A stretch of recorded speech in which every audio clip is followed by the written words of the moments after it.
오늘 본문 너무나 잘 아시는 유명한 말씀입니다. 예수님께서 제자들과 함께 가이사라 빌립보 지역에 왔을 때 이야기인데요.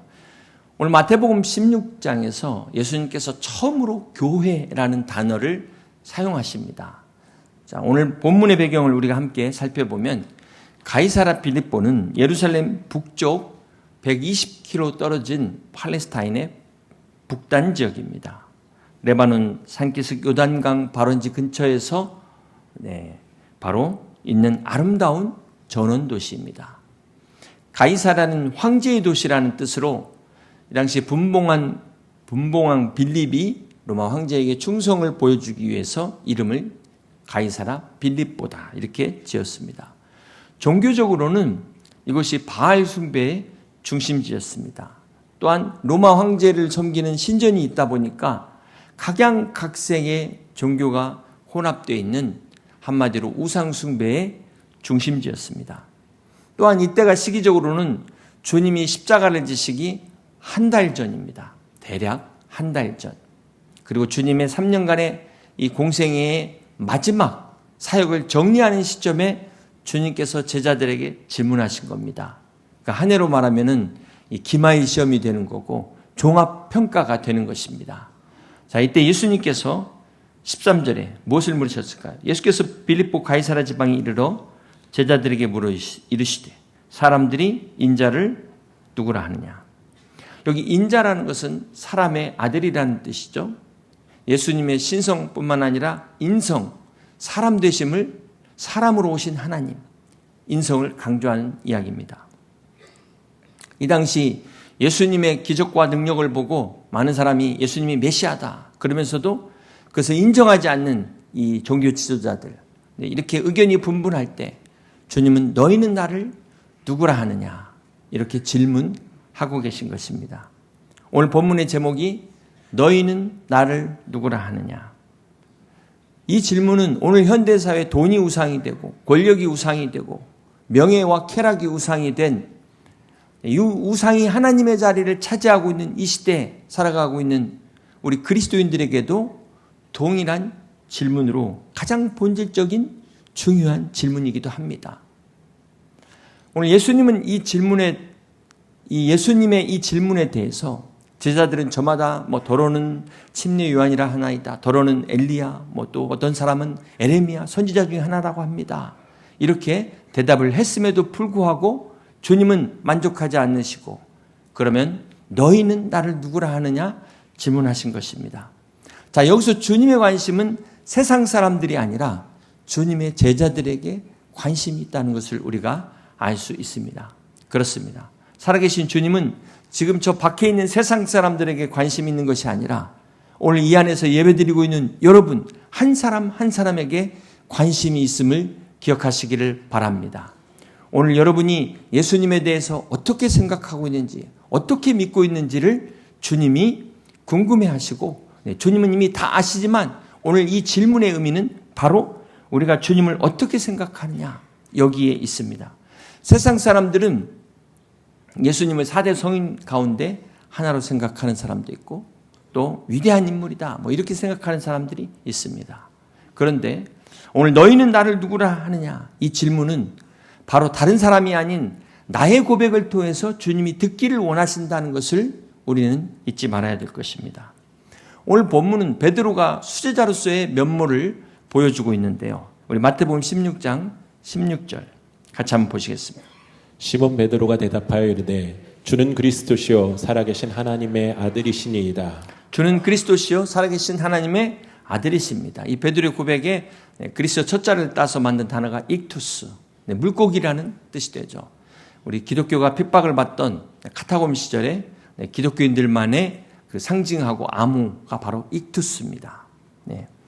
자, 이 베드로의 고백은 바로 예수님을 하나님으로 고백하고 있는 믿음의 고백입니다. 그리스도는 무슨 뜻입니까? 기름 부음 받은 자라는 뜻입니다. 베드로가 고백한 주는 그리스도라는 것은 예수님은 메시아라는 것을 고백하고 있습니다. 우리 예수님만이 길이요 진리요 생명이신 우리의 진정한 구원자 되심을 고백하고 있는 것입니다. 남들이 뭐라고 하든 누가 뭐라고 하든 나는 예수님이 살아계신 하나님의 아들로 나를 구원하신 그리스도이심을 믿는 믿음의 고백이 바로 오늘 베드로의 고백입니다. 이 당시 많은 사람들은 예수님이 베들레헴에서 태어났고 아버지가 요셉이고 어머니가 마리아인 걸 다 아는데 하나님의 아들이라는 것에 대해서 인정하지를 않았습니다. 그럼에도 베드로는 이 사람의 아들 속에서 예수님의 하나님 되심, 하나님의 아들로 오신 것을 발견한 것입니다. 깨달은 것입니다. 이것이 중요한 거예요.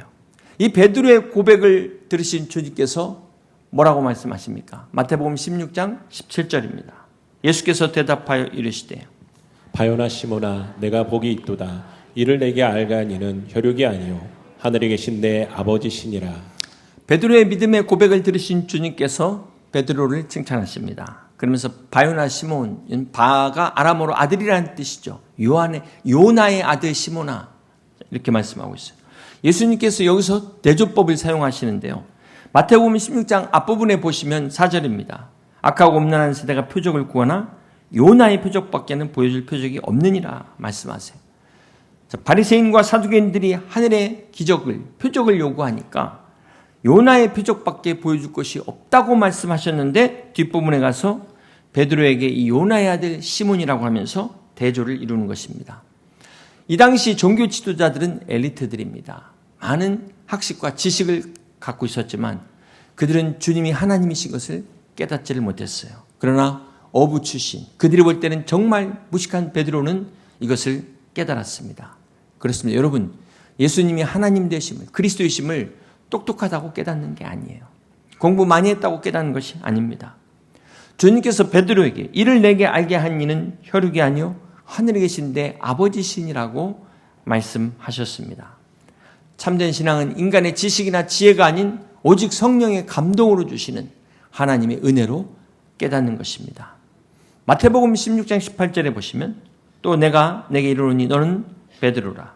내가 이 반석 위에 내 교회를 세우리니 음부의 권세가 이기지 못하리라.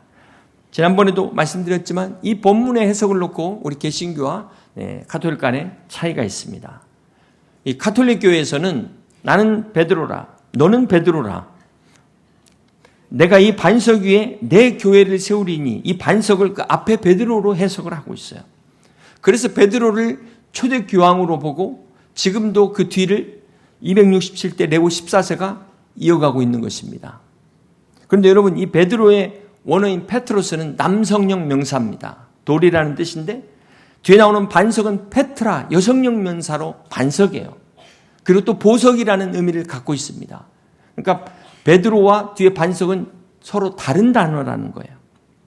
결론적으로 베드로, 이 페트로스는 페트라, 반석이 될 수 없는 겁니다. 여러분 조그만 돌과 반석이 어떻게 같을 수 있겠습니까? 그러니까 이 페트로, 작은 돌은 큰 반석에서 떨어진 돌, 작은 돌에 불과한 거예요. 한번 생각해 보세요. 만약 이 반석이 베드로라면 어떤 문제가 생길까요?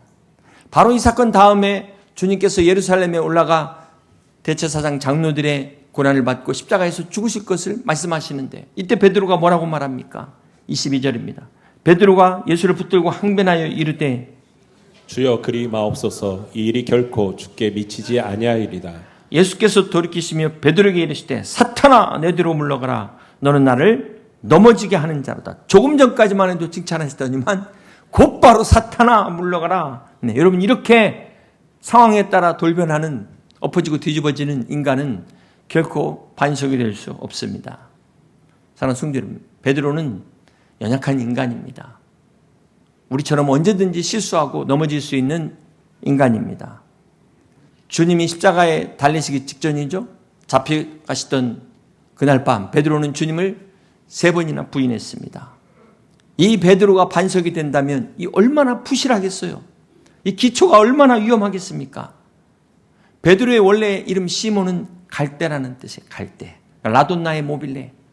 여자의 마음만 갈대가 아니라 베드로의 마음도 갈대고 제 마음도 갈대고 여러분의 마음도 갈대입니다. 우리 다 갈대예요. 갈대. 이랬다 저랬다 조석으로 변하는 이 마음. 갈대와 같은 이 베드로에게 주님이 새로운 이름을 주셨어요. 주님께서 베드로를 처음 만났을 때 장차 게바라 하리라. 이 게바가 아람어로 페트로스, 베드로를 말하는 겁니다. 근데 정확히 말하면 반석이 아니라 반석 위에 세워진 돌이에요. 그러므로 이제부터는 갈대처럼 이리가 저리 흔들리지 말고 예수 그리스도의 반석 위에 흔들리지 않는 믿음 위에 기초를 세워가라는 것입니다. 사랑하는 성도 여러분, 우리 모두는 베드로와 같은 돌입니다. 우리는 결코 반석이 아닙니다. 반석이 될 수 없습니다. 오직 반석은 살아계신 예수 그리스도만이 우리의 유일한 반석이심을 믿으시기를 바랍니다. 그젠가 뉴스에서 금값이 계속 오른답니다. 지금 9월 기준으로 일본 금 1kg 가격이 약 2,360만 원, 우리 돈으로 2억 2,250만 원이라고 합니다.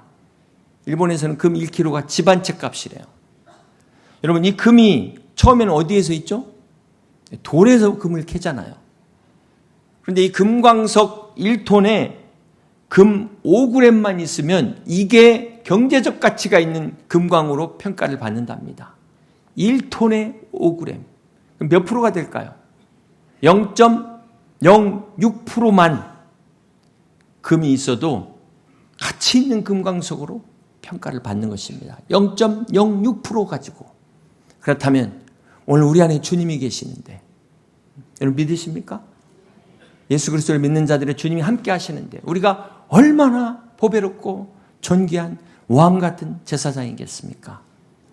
설사 우리가 비록 보잘것없는 돌처럼 보이는 인생일지라도 주님이 함께 하시면 금보다 더 귀한 복된 인생, 보배롭고 존귀한 하나님의 자녀인 줄 믿으시기를 바랍니다. 욥기서에 보면 욥기서 23장 10절에 그러나 내가 가는 길을 그가 하시나니 그가 나를 단련하신 후에는 내가 순금같이 나오리라. 그렇습니다. 사랑하는 성도 여러분, 우리가 예수 그리스도를 믿는다 할지라도 이 고난이 우리를 다 피해가지는 않습니다. 물론 때로 하나님께서 피할 길도 주시지만 항상 피하게 하시지 않아요. 언젠가는 감당하기도 하십니다. 그때 우리가 기억해야 될 것이 있어요. 하나님이 왜 이 고난을 허락하셨을까? 성도의 고난은 우리 안에 금을 채굴하는 과정이다. 우리를 넘어뜨리려고 우리에게 주시는 재앙이 아니라 하나님의 뜻은 평안이고 우리로 하여금 정금과 같은 믿음으로 단련시키고자 하는 하나님의 깊은 뜻이 있음을 믿으시기를 바랍니다. 그러므로 고난 중에도 시험 들지 마시고 낙심하지 말고 끝까지 믿음으로 승리하여 정금과 같은 믿음으로 주님 앞에 나아가는 여러분 되시기를 주님의 이름으로 축복합니다. 사랑하는 성도 여러분, 세상의 가치는 이게 금이냐 아니냐 막 이런 걸로 금이 얼마짜리냐 이렇게 평가를 하잖아요. 오늘 우리들의 가치는 어디에 있을까요? 바로 우리 안에 계시는 성령님과 함께하는 것입니다. 우리 안에 있는 이 베드로의 믿음과 같은 고백이 바로 우리의 가치를 결정하는 것입니다. 그렇기 때문에 우리는 성령이 함께하는 성령 충만한 사람이 되어야 될 줄로 믿습니다. 그런데 여러분 기억하세요. 우리가 항상 성령 충만하지 못하다 보니까 성령을 근심케 하는 사람도 있어요.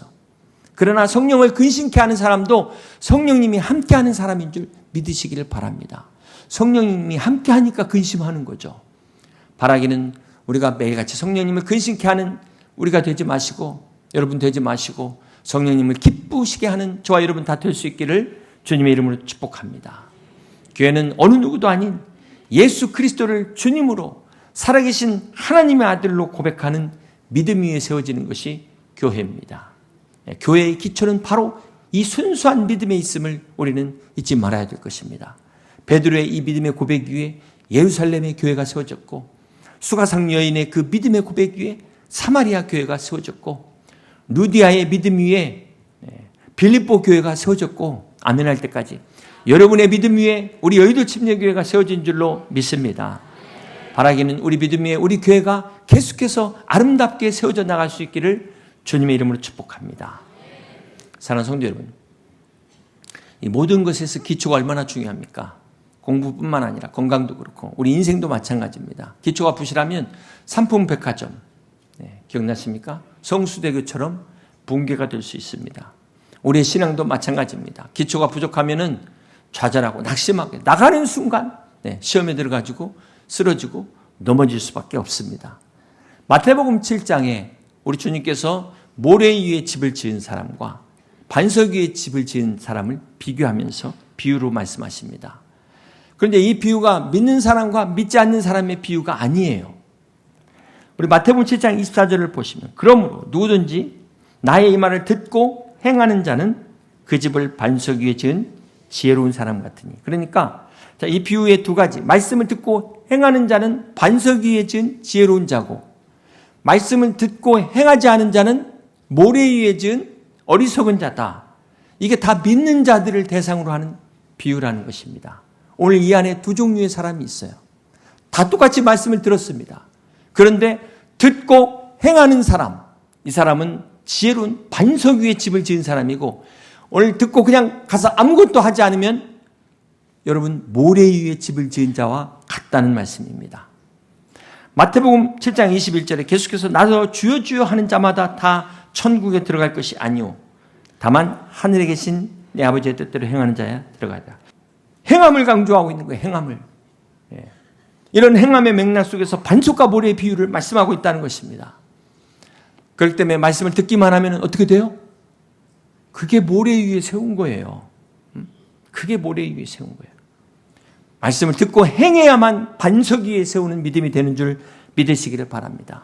영국의 유명한 청교도 신학자 토마스 왓슨이 이런 얘기를 했어요. 하나님께 순종하는 것은 우리의 의무가 아닌 특권이다. 여러분, 의무라는 것은 내가 하기 싫어도 해야 돼요. 네. 내가 힘들어도 해야 되는 것이 의무입니다. 그러나 특권은 뭘까요? 너 이런 거 해봤어? 자랑하면서 하는 게 특권 아닙니까? 오늘 우리의 믿음의 이 순종이 어쩔 수 없이 울며 겨자 먹기 식으로 마지못해 하는 의무가 아니라 정말 기쁨으로 자랑스럽게 할 수 있는 특권이 되시기를 주님의 이름으로 축복합니다. 계속해서 18절을 보시면 또 내가 내게 이르되 너는 베드로라 내가 이 반석 위에 내 교회를 세우리니 음부의 권세가 이기지 못하리라. 내가 천국 열쇠를 내게 주리니 내가 땅에서 무엇이든지 매면 하늘에서도 매일 것이요 내가 땅에서 무엇이든지 풀면 하늘에서도 풀리리라 하시고. 우리 주님께서 교회에 대해서 음부의 권세가 결코 이기지 못한다 말씀하시면서 동시에 천국의 열쇠를 주신다고 약속하셨습니다. 이 말씀도 지금 베드로에게 준 게 아니에요. 베드로 개인에게만 준 게 아니라는 거예요. 베드로의 신앙 고백 위에 세워진 교회에게 주시는 약속의 말씀이에요. 그렇습니다. 사랑하는 성도 여러분, 믿음의 반석 위에 굳게 선 교회는 음부의 권세를 이기게 돼 있어요. 그리고 천국의 문을 여는 놀라운 특권을 부여받았음을 믿으시기를 바랍니다. 그렇기 때문에 오늘 모여서 드리는 예배가 하늘문을 여는 예배가 되심을 믿으시기를 바랍니다. 우리가 이 자리에서 함께 기도할 때 땅에서 매면 하늘에서도 맬 것이요 땅에서도 풀면 하늘에서도 푸는 하나님의 역사가 하늘문을 열리는 이 기적의 역사가 일어나는 것을 믿으시기를 바랍니다. 안타까운 것은 이렇게 교회 안에서 특별히 양무리 안에서 모일 때마다 하늘문을 열어야 되는데 주식 얘기하고 무슨 부동산 얘기하고 막 세상적인 얘기하고 그나마 열린 문 닫고 있어요. 그런 일이 없어야 되지 않겠습니까? 사랑하는 성도 여러분, 교회는 하나님을 만나는 장소입니다. 누구든지 다 와서 구원의 은혜를 누리는 곳이 교회입니다. 구약시대 거룩한 하나님을 아무나 만날 수가 없었죠. 아무 데서나 만날 수 없었죠. 그래서 하나님께서 성전을 통해서 구별해서 하나님을 만난 것 아닙니까? 구약의 성전의 개념이 신약의 교회입니다. 그런데 주님께서 친히 자신이 속죄된 분이 되셔서 단번에 제사하심으로 말미암아 이제 우리가 교회가 돼서 이 예배당뿐만 아니라 언제 어느 곳에서든지 하나님을 만날 수 있게 된 거예요. 이것이 얼마나 큰 특권입니까? 얼마나 큰 은혜입니까? 얼마나 큰 축복입니까? 사랑하는 성도 여러분, 인생의 모든 축복과 행복은 하나님을 만나는 데서부터 시작됩니다. 하나님을 만난 사람은 천국의 삶을 살게 됩니다. 그러나 안타깝게도 하나님을 만나지 못하는 삶은 여전히 지옥의 삶을 살게 되는 것입니다. 그러므로 교회 오셔서 사람만 만나고 가지 마시고 얼굴도 그냥 찍고만 가지 마시고 하나님 만나고 가시기를 주님의 이름으로 축복합니다. 예배 때마다 살아계신 하나님을 만나고 하나님의 음성을 듣는 여러분 다 되시기를 주님의 이름으로 축복합니다. 오늘 18절에 보면 또 내가 내게 이르노니 너는 베드로라. 내가 이 반석 위에 누구 교회? 내 교회를 세우리니. 주님께서 친히 주님이 나의 교회다. 교회 주인이 예수 그리스도이심을 말씀하고 있습니다. 여러분, 법적으로 교회의 건축주와 소유주는 예수 그리스도예요. 등기부등본을 확인하시면 성경에 그렇게 나와 있습니다. 사도행전 9장에 보면 이 바울이 예수님을 핍박하다가 다메섹 도상에서 주님을 만나잖아요. 그때 주님께서 사울아, 사울아, 내가 어찌하여 교회를 핍박하느냐? 이렇게 말씀하지 않으셨어요. 뭐라고 말씀하십니까? 사울아, 사울아, 네가 어찌하여 나를 핍박하느냐? 그렇습니다. 사랑하는 성도 여러분, 교회를 핍박하는 것은 예수님을 핍박하는 겁니다. 교회를 회방하는 것은 주님을 회방하는 것입니다. 주님의 교회를 무시하는 것은 살아계신 우리 주님을 무시하는 겁니다. 그러므로 우리가 기억해야 될 것은 우리가 이 교회를 세우는 것 같지만 주님이 친히 세우신다는 사실을 기억하시길 바랍니다. 물론 하나님께서 우리의 신앙의 고백을 통해서, 우리의 기도를 통해서, 우리의 순종을 통해서 세우십니다. 중요한 것은 우리를 통해서 친히 성령님께서, 주님께서 주님의 몸된 교회를 세우신다는 사실을 믿으시기를 바랍니다.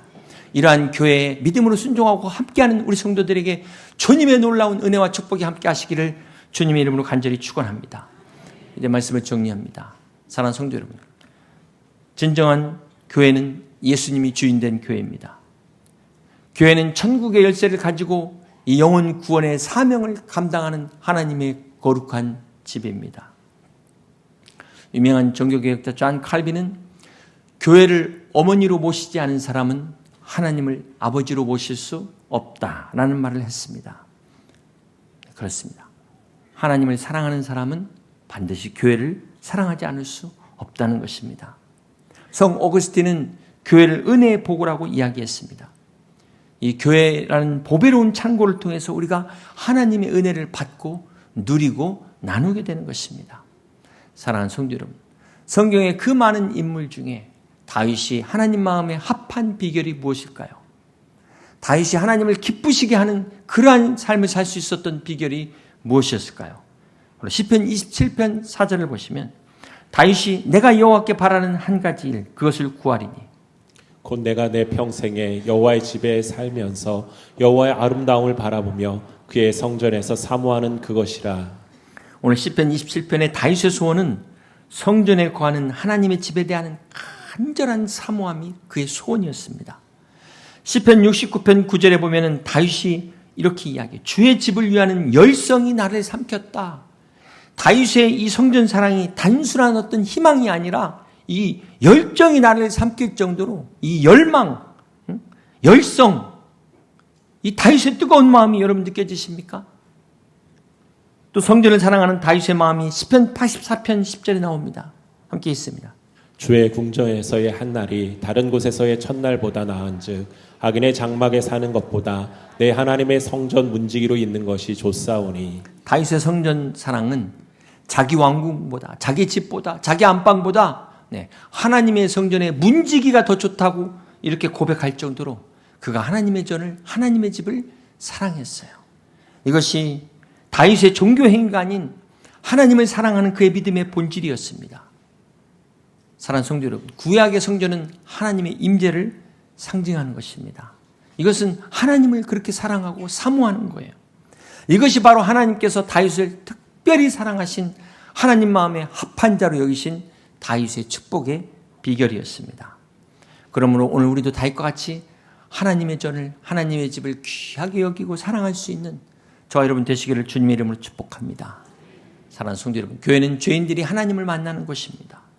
뿐만 아니라 우리가 은혜를 누리고 자비를 얻으며 사랑과 축복을 누리고 나누는 곳이 주님의 몸된 교회입니다. 바라기는 우리 여의도 침례교를 통해서 앞으로도 이와 같은 은혜와 사랑이 넘치는 행복한 교회, 행복한 성도 다 되시기를 주님의 이름으로 간절히 축원합니다.